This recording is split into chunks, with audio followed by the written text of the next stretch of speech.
Hello everyone, mayong hapon, good afternoon.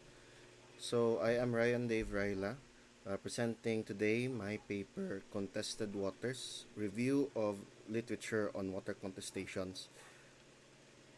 Well, a bit of a background for this paper.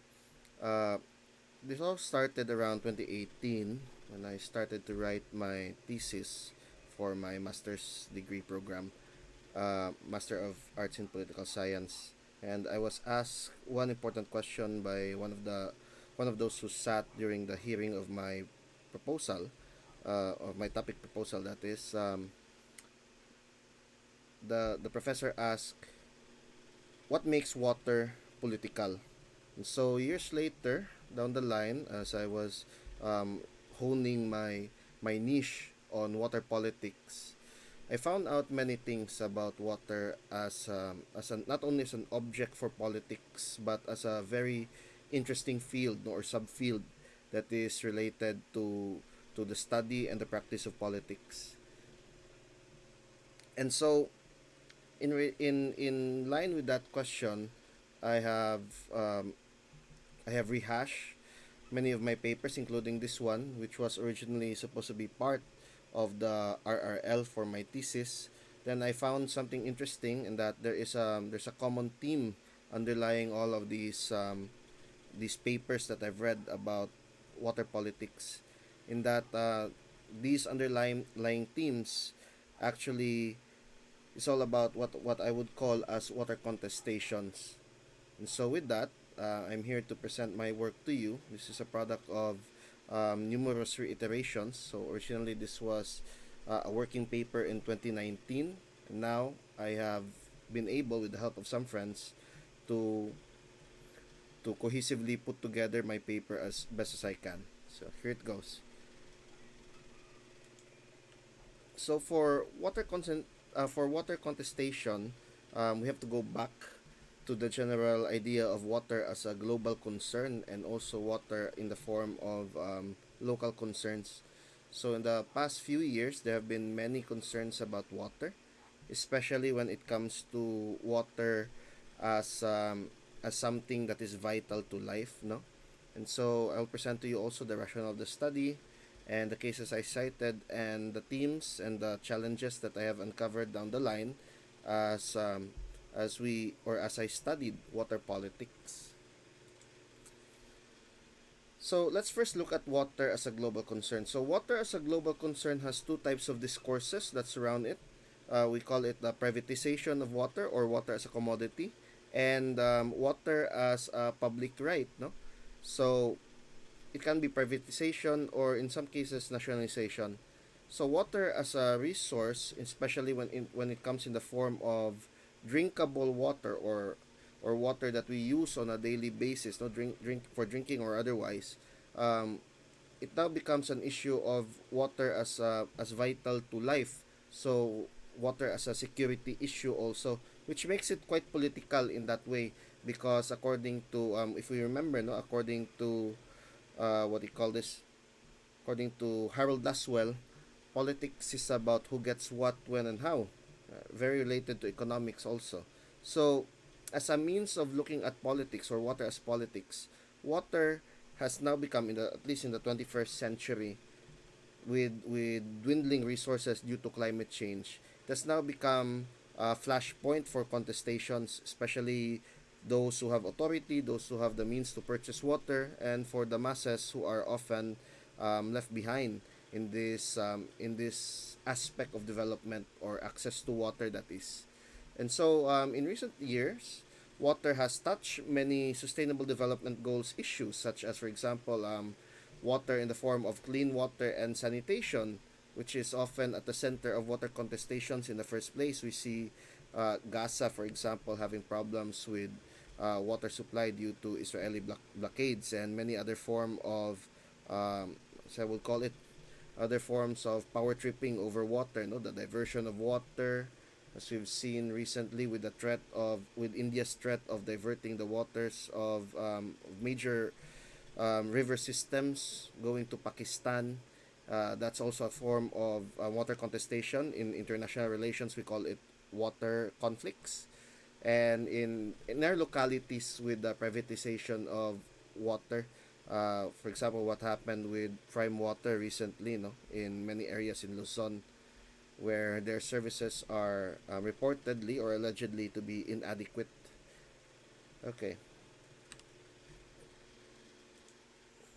so in recent years, we have seen water as a scarce resource, especially during the summer in the very let's say kind of very init month in the very heat in the summer season of the Philippines. So we see that especially in Cebu where I come from, water is an issue, no, with access to water, not only for drinking but for everyday use, becoming more and more contested, as I would call it, because of not only privatization initiatives but also because of inadequate supply and of course inadequate delivery to or access to water by people, no? So usually when the government has problems dealing with the infrastructure regarding water, but largely it's a supply problem all in all.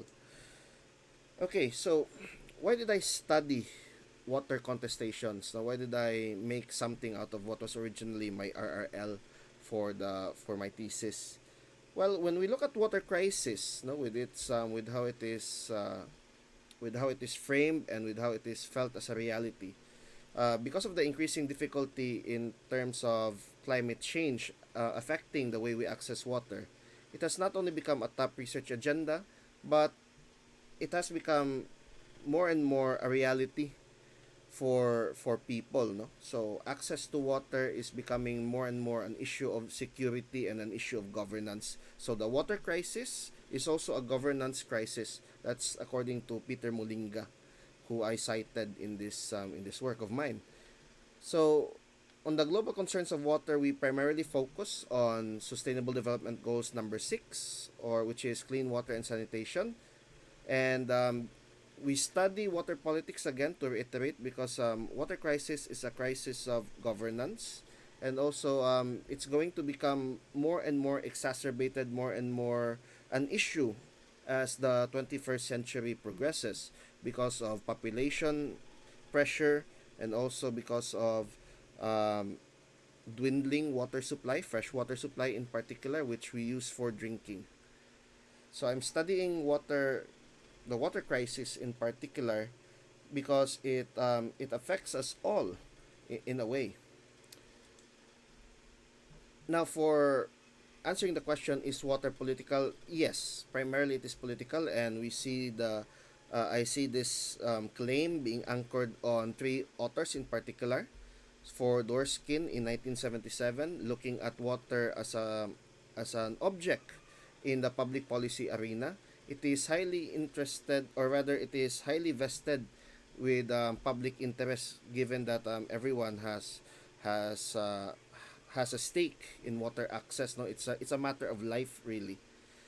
For Molinga, whom I quoted earlier, uh, water management is also a part of good governance, no, in his push for integrated water management, because the values of transparency, accountability, and responsiveness are not only felt in water governance, or in water politics, but it is also imperative that they be practiced, because in the past, especially with the way water is used for exercising power over people, not only in elections but in many other aspects of daily life. The latest one that I cited, Feldman in 2017, he mentions that the process of water supply politics is an interplay of many interests, and also it's a common ground wherein overlapping issues of governance come together, no. So politics is very contested these days, as argued by these authors. So the cases I cited are the following. For Yates et al. In 2006, there's the issue of water versus water as instrument and water as lifeblood.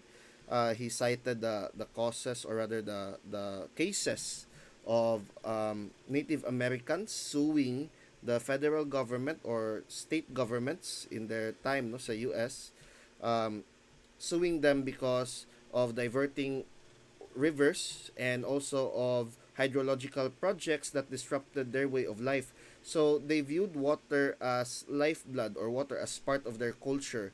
So as you can see, water is not simply about um, accessing water because we need it as an instrument for daily life, in particular as an instrument to keep us alive, no, for survival. But rather, they view it as without water, for example, by diverting river systems, their entire culture would perish. So it's really a matter of existence in the sense that existence is about not just surviving, but also thriving culturally amidst their environment.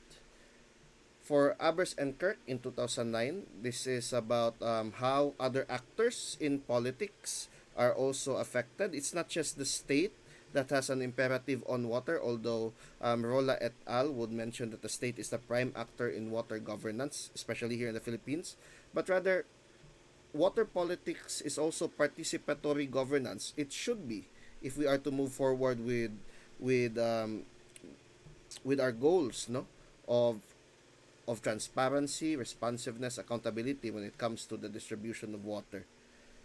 For Araral and Wang in 2013, they mentioned, and this is where I first encountered that many nations actually lack, or many countries actually lack, unified frameworks for water. In the Philippines, we have many frameworks, local frameworks like the Davao Water Code and the Provincial Water Code of Cebu. However, there are conflicts also with local jurisdictions, especially when it comes to watershed areas, no, as mentioned later by, or as mentioned in the cases I cited, Contreras et al., Elisanguin, etc., about watershed management and the politics of watersheds.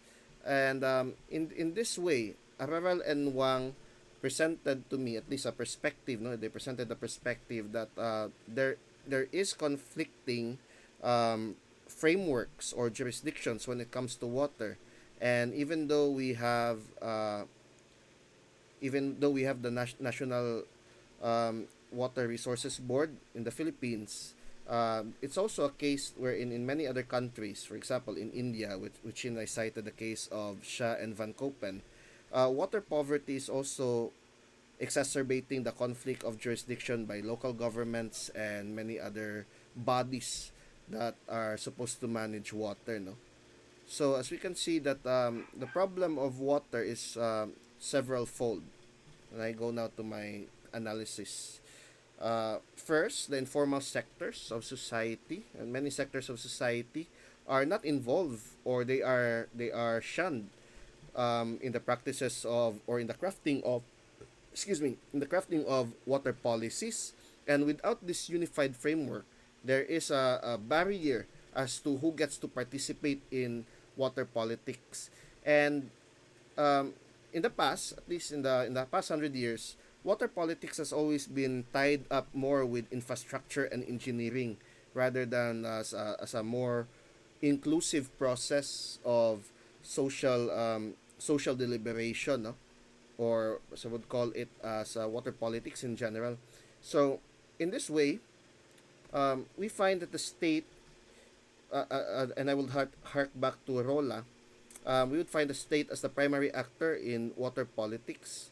However, even within the state, there are many different bodies or groups that cling on to their jurisdiction and would even fight tooth and nail to preserve their power over water, no? Because it grants them certain benefits or certain advantages over people. And because of that, I would recommend that broader studies on water contestations be undertaken on the local level primarily, because of these realizations that I have by comparing cases and case studies, different papers that is, that there is a need to somehow look into who are the key water actors, not only the state but different decision makers on water and the different stakeholders, and how they can be included to include a more, or to create a more transparent and a more accountable framework for water, especially given that water privatization has actually decreased access to water because it's now access to or pay to access water, no, in many cases where private water companies take hold of the management of waters, of the drinkable waters in particular of um, many communities or localities. And so with that, I end my presentation. Thank you, Philippine Political Science Association, for this opportunity to share what I have learned so far and to hopefully learn from you guys, especially the audience of this panel concurrent panel session. um, Feel free to ask questions and I will try my best to respond. I know that today I am not with the I'm not with the conference because of health reasons. I was advised not to travel because my blood pressure was rather high of late. So I apologize if I cannot come today. However, I'm free to any questions or open to any questions you may have. You may email me. I gave the moderator my details. No, you may email or ask me in any form. No, I hope I'm present later for the presentation. So I'm recording this from the comfort of my home. So I apologize again for health reasons. I cannot come to the conference. Thank you everyone for listening and have a good day.